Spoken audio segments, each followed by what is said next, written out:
History loves to pretend that war is all strategy, honor, and dramatic speeches delivered in front of fluttering flags.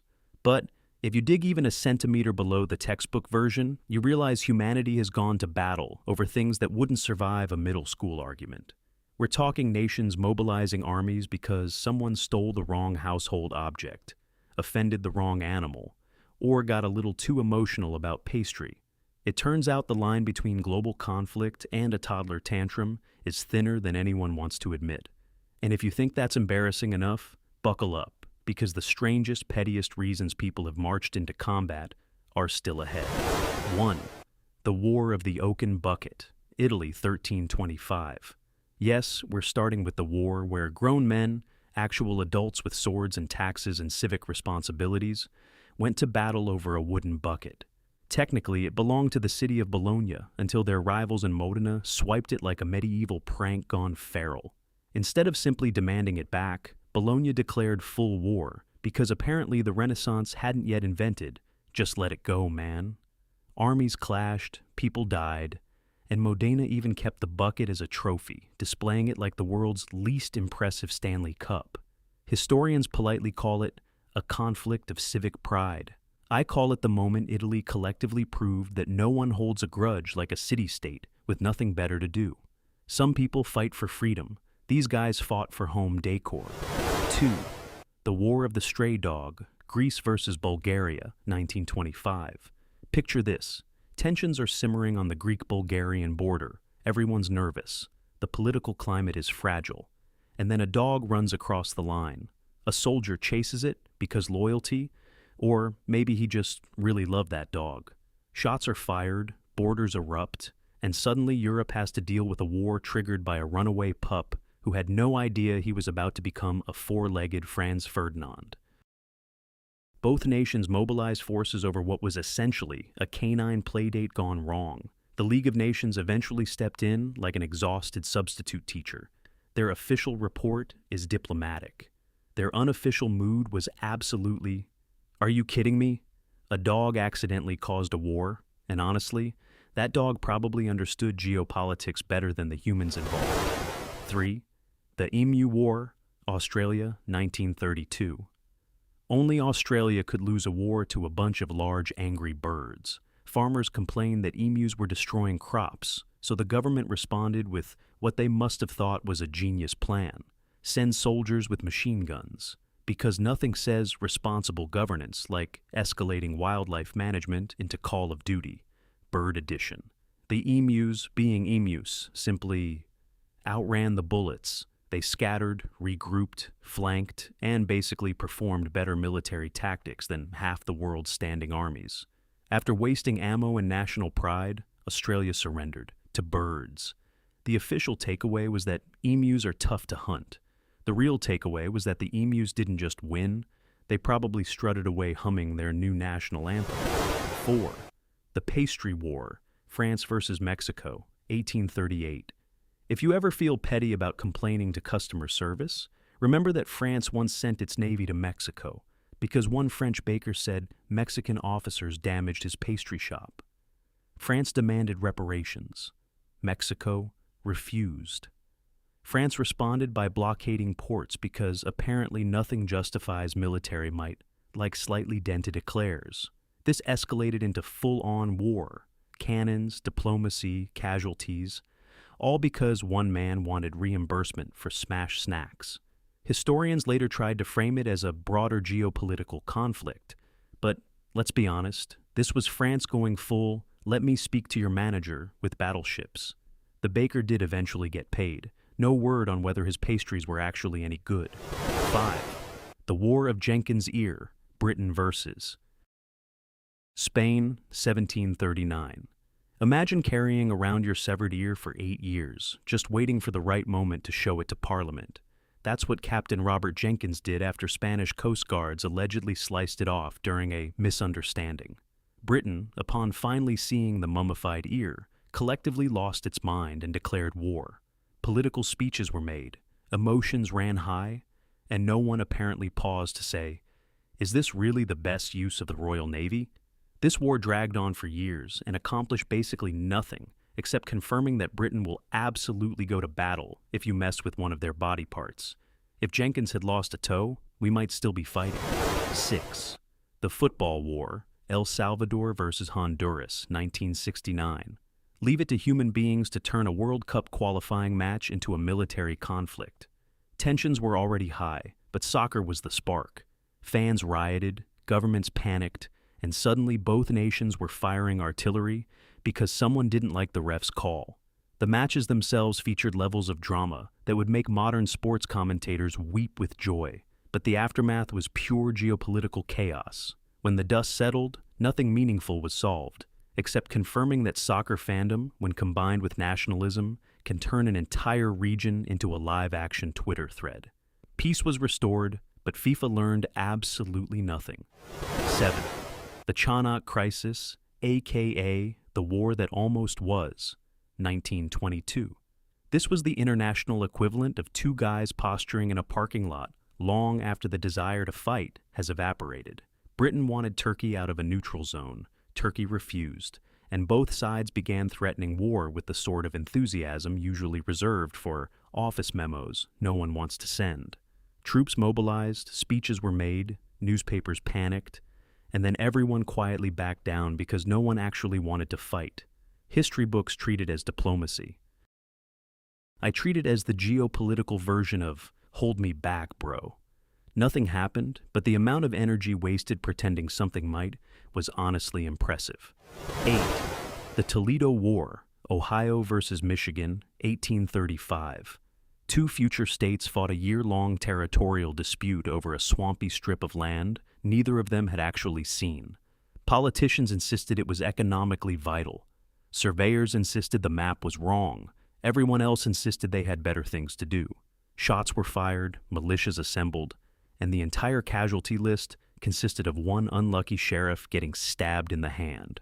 Eventually, Andrew Jackson stepped in and gave Michigan the Upper Peninsula as a consolation prize, which everyone mocked at the time, but later turned out to be an absolute jackpot of minerals and tourism. So Michigan lost the swamp and won a treasure chest. Ohio got the swamp. Everybody declared victory because America. 9. The Pig War, U.S. versus U.K., 1859. A British pig wandered onto an American farmer's land and dug up his potatoes.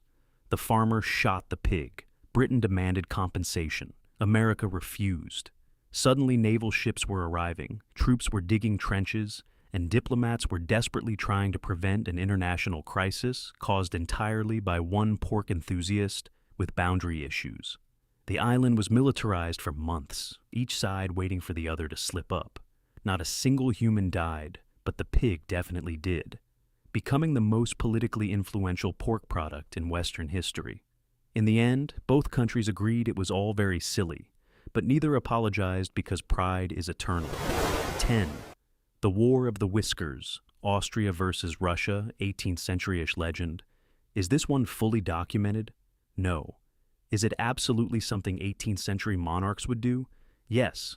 According to the lore, Austria and Russia nearly came to blows because each empire's ambassador refused to trim his outrageously long mustache to conform to diplomatic dress codes. One claimed it was a matter of honor, the other claimed it was a matter of national identity. Eventually, negotiations broke down because neither side wanted to give up even a single glorious hair. While historians debate the details, the spirit of the story checks out. Monarchs once sent millions to war over borders, religion, and facial hair.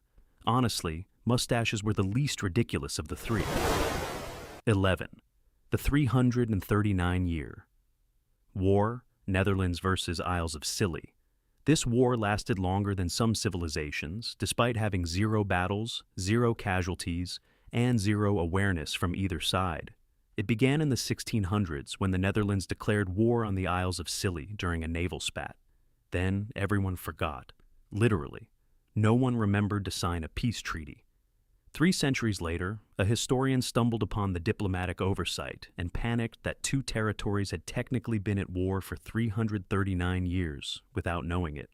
The Dutch ambassador hurried over in 1986 to officially end the conflict, apologizing for the delay. It was the politest, least productive war in human history. a war fought exclusively on paperwork. 12. The Sheep War, U.S. West, late 1800s to early 1900s. Cattle ranchers and sheep herders spent decades proving that humans can turn absolutely anything into violence, even fuzzy grazing animals. Ranchers claimed sheep destroyed the land. Herders claimed ranchers were dramatic. The result was roaming mobs, arson, ambushes, and enough dead livestock to make historians wince. All of this because two animals that literally mind their own business became symbols of territorial masculinity. Picture a group of men who think they're John Wayne, feuding over animals that couldn't care less. The sheep lived their best lives. The humans behaved like they'd lost a custody battle for the terrain equivalent of a salad bar. 13. The Cod Wars, UK versus Iceland, 1950s to 1970s. Few conflicts have been fought with such dramatic energy over such an aggressively boring resource. Britain wanted access to fishing waters. Iceland wanted Britain to go away. Instead of simply discussing it like adults, they rammed ships into each other for decades, turning the North Atlantic into an aquatic demolition derby over fish. Icelandic patrol boats cut British trawler nets like they were auditioning for a marine-themed Fast and Furious movie. Britain threatened naval escalation. Iceland threatened NATO withdrawal. All this over cod, the fish famous for being mildly edible and fried next to chips. Iceland ultimately won, making it the first nation to ever intimidate a global empire using nothing but determination and seafood. 14. The Maple Syrup Wars, Canada, 2010s. Yes, Canada, the land internationally recognized for politeness, once waged internal war over maple syrup reserves. A group of thieves stole millions of dollars worth of syrup from a strategic supply facility, because apparently maple syrup is treated like crude oil in Canada. The government cracked down with raids, arrests, and enough legal action to make the Producers Federation look like OPEC's sticky cousin. It wasn't a traditional war, but it was absolutely a conflict. Black market syrup, smuggling operations, insider jobs. It was basically Narcos, except everyone is wearing flannel and the product goes great on waffles. 15. The Buckwheat War, Switzerland, 1499. Leave it to medieval Swiss peasants to wage a war that historians still struggle to take seriously. During the Swabian War, one region planted buckwheat right before a battle, assuming they'd be home in time for the harvest. Spoiler, they were not. Their crops burned, and naturally, the only reasonable response was to start a local feud that spiraled into widespread conflict. Imagine launching a military campaign because your dinner plans got messed up. It's the 15th century equivalent of getting hangry at a global level. The Swiss later industrialized, modernized, and became neutral, probably because they realized fighting over grain was not their best moment. 16. The Mahdist War in Sudan kicked off when a religious leader declared himself the Mahdi, basically the chosen one, and the British reacted as the British always did in the 1800s. They sent soldiers because heaven forbid someone, somewhere, declare spiritual independence without London's approval. I love how every empire pretended to be shocked each time a colonized region pushed back, like, what? You don't enjoy being ruled from 3,000 miles away by men who think sunburn is a character flaw? The war dragged on for years, full of heroic speeches, messy logistics, and the very British realization that desert heat does not care about your uniform. In the end, thousands died, so two groups could argue over who God liked better, which, for the record, is a battle no one ever actually wins. 17. The War of the Cow, Flanders 1275, is what happens when medieval Europe decides to cosplay as a dysfunctional petting zoo. A nobleman's cow wandered onto another nobleman's land, the medieval equivalent of your neighbor's Roomba crossing the property line. And instead of simply returning the animal, the locals arrested the cow. Yes, arrested. The rightful owner demanded justice. Things escalated because apparently everyone involved had the emotional regulation of a damp toddler. And soon both towns were mustering troops over one confused bovine who just wanted grass. The cow didn't survive, but the feud did, spiraling into a full-blown conflict. Imagine explaining to future historians that you led men into battle not for glory or honor, but because someone looked at your cow funny. 18. The First Opium War, 1839. is the moment history collectively facepalms. China banned opium because it was destroying its population, which you'd think is a reasonable public health decision. Britain, whose merchants were profiting wildly from selling the same drug they pretended to be morally superior to, responded by starting a war to keep the trade open. Nothing screams civilized empire like demanding your right to continue dealing narcotics at musket point. British politicians framed it as a noble defense of free trade, which is a very elegant way of saying, let us sell your citizens heroin, or we'll burn your coastline. The war ended with China forced to open ports, pay fines, and surrender territory, proving that when you're an empire, even your crimes come with receipts. 19. The War of the Golden Stool, Ghana, 1900, began when the British governor demanded to sit on the sacred golden stool of the Ashanti, an object believed to house the soul of the entire nation. In other words, he asked for the spiritual equivalent of plopping onto someone's grandmother. The Ashanti, understandably offended, launched a resistance movement, while the British seemed genuinely puzzled that anyone would object to such a casual act of cosmic disrespect. It's the perfect colonial moment. One side fighting for cultural identity, the other saying, relax, I just want a chair. After months of bloodshed, the stool stayed hidden and untouched, proving once again that if you want to understand colonialism, imagine a toddler demanding something precious simply because someone else said no. 20. The Lobster War, Brazil versus France, 1961, started when France claimed that lobsters could walk across the seafloor and therefore counted as migratory animals, meaning they were fair game for French fishing boats. Brazil countered with what I assume was the diplomatic version of, "Are you serious right now?" and insisted lobsters were basically stationary seafood and therefore Brazilian property. Naval ships were deployed over shellfish. France eventually backed down, though I'm sure the meeting included at least one French official muttering about the injustice of seafood regulations. In the end, international law had to clarify whether lobsters walk or swim, which is exactly the kind of urgent global issue humanity manages to prioritize while ignoring everything that actually matters. 21. The Aroostook War, US versus Britain, 1838, is what you get when two empires argue over land they haven't bothered to map correctly. American and Canadian lumberjacks squared off in the forests of Maine, each claiming the territory as theirs because their government said so. And governments in the 1800s were wrong approximately 113% of the time. Armed militias were raised, forts were built, and the biggest casualty was a moose who wandered into the wrong clearing at the wrong time. After months of posturing and 0 battle deaths, both sides finally admitted they were essentially arguing over a glorified firewood supply. Diplomats stepped in, drew an actually coherent border, and everyone pretended they hadn't just nearly gone to war over lumberjack real estate. 22. The Karen conflict in Burma, 1949 to present, persists because sometimes humanity looks at a civil war and says, what if this lasted forever? The Karen people sought independence. The government refused. And instead of choosing peace like sensible adults, both sides committed to the kind of long-term grudges most families only manage during Thanksgiving. Over the decades, factions splintered, alliances shifted, peace talks stalled, and the whole conflict became a tragic reminder that once a war starts, it develops the stubborn momentum of a shopping cart with one broken wheel.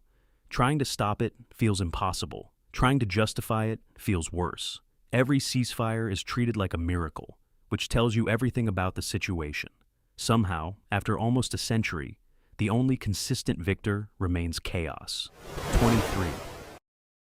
The Paraguayan War, 1864 to 1870, was Paraguay's bold attempt to fight 3 countries at once, Brazil, Argentina, and Uruguay, because apparently someone in the government looked at a map and said, yes, this is definitely a good idea. It was not. Paraguay's leader, Francisco Solano Lopez, had the strategic intuition of a man playing chess by smashing pieces with his fist.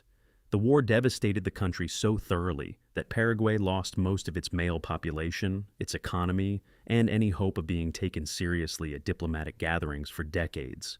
Imagine starting a fight with your 3 larger neighbors at the same time and then acting surprised when they team up. It was the geopolitical equivalent of poking three bears, realizing they're awake, and then saying, well, too late now. 24. The Taiping Rebellion, 1850 to 1864, erupted because one man, Hong Xiuquan, believed he was the literal younger brother of Jesus, which, if true, makes Christmas dinner incredibly awkward. He built an army, declared a new heavenly kingdom, and marched through China with all the self-assured confidence of a man who discovered divine destiny after failing a civil service exam 4 times. His movement grew into one of the deadliest conflicts in human history, fueled by religious fervor, economic despair, and leadership that ranked somewhere between prophetic and completely unhinged. Millions died, cities burned, and all because one guy misinterpreted a dream and decided he had the resume for Messiah. It's amazing how often history turns on moments that read like rejected Netflix plot lines. 25. The Banana Wars, U.S. interventions in Central America, early 1900s, proved that nothing motivates a superpower like the threat of unstable fruit prices. American companies wanted cheap bananas, local governments wanted basic sovereignty. Naturally, the U.S. Marines were deployed because that's absolutely the normal escalation path for produce disputes. For decades, the U.S. overthrew leaders, occupied nations, and rearranged politics to ensure Americans could enjoy inexpensive fruit salad. Imagine explaining to future generations that global politics were shaped not by ideology or security concerns, but by the logistical needs of banana shipping. It's both ironic and tragically on brand. Corporate lobbying meets military intervention, the world's worst smoothie recipe. 26. The Italo-Turkish War, 1911, was Italy's attempt to prove it too could join the cool kids club of European imperialism, even if it had to pick a target that couldn't fight back effectively. Italy invaded Libya with all the swagger of a nation desperate to prove something, and the Ottomans responded with a half-hearted defense from miles away, because they were busy losing other territories at the same time. Italy accidentally invented aerial warfare by literally tossing bombs out of airplanes like enthusiastic toddlers experimenting with gravity. Eventually, Italy won, which here means they became responsible for governing a region they didn't understand, didn't prepare for, and didn't particularly enjoy. A decade later, the whole thing fell apart, proving sometimes the prize for victory is a very expensive headache. 27. The Six-Day War, 1967, is one of those conflicts where everyone involved made decisions so fast, it felt like watching geopolitics on fast forward. Israel, surrounded by hostile neighbors, launched preemptive strikes that shocked the world, and within 6 days, the entire regional map looked like someone had clicked and dragged the borders in Photoshop. Egypt, Syria, and Jordan were blindsided. Global powers scrambled to pretend they understood what was happening. It was a brutally efficient war, the kind that leaves diplomats blinking like they just walked into the wrong meeting. And while leaders insisted it was all about strategy and national security, you can't help but feel humanity should be extremely concerned that a major conflict wrapped up faster than most Amazon deliveries. 28.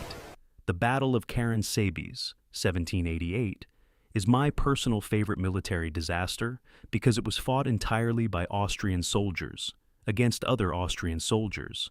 They weren't ambushed, they weren't infiltrated. They just got drunk, panicked, and opened fire on each other in the dark. It all started when a group of troops bought alcohol from local traders. Another group wanted some. Someone fired a warning shot, and the army convinced itself it was under attack by the Turks. Units shot at shadows, commanders screamed contradictory orders, and cavalry charges were launched in completely wrong directions.